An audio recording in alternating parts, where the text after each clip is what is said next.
The symbolic significance of Saint Lucia's national tree is being reimagined through artistic expressions celebrating the island's independence in a compelling synthesis of cultural heritage and patriotic fervor.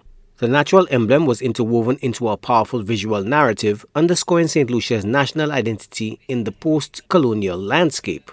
For Curator Laurent Jean-Pierre, the Morne Museum's elaborate Calabash totem pole represents a cultural revival through indigenous materials. He explained how the museum's independence celebration highlighted the calabash tree's significance in Saint Lucian heritage. We were trying to do two things, celebrating our calabashness, so to speak. The calabash is our national tree, and we wanted to put a spectacle to utilize calabash for people to see the beauty of calabash in our lived experience.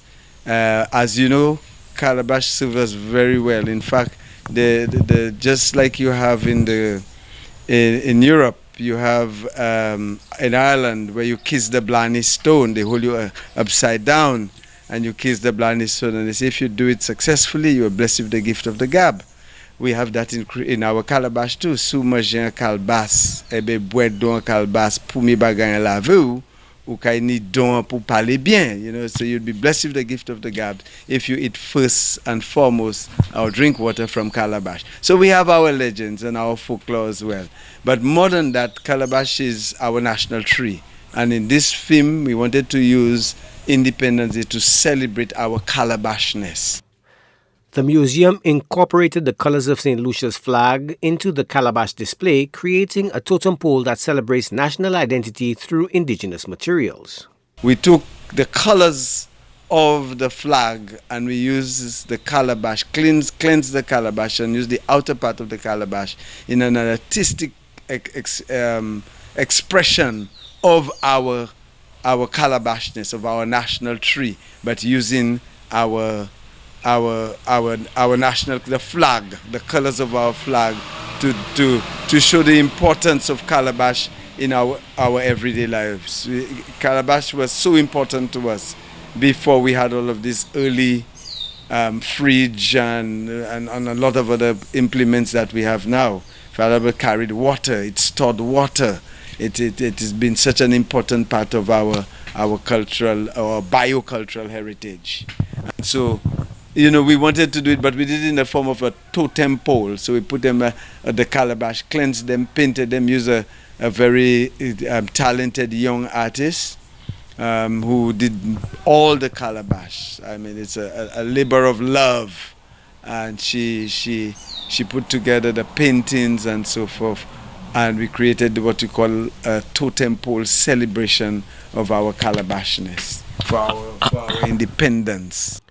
The trained ethnobotanist described the museum's unique approach to cultural preservation, which encourages visitors to engage directly with St. Lucian heritage rather than merely observing it.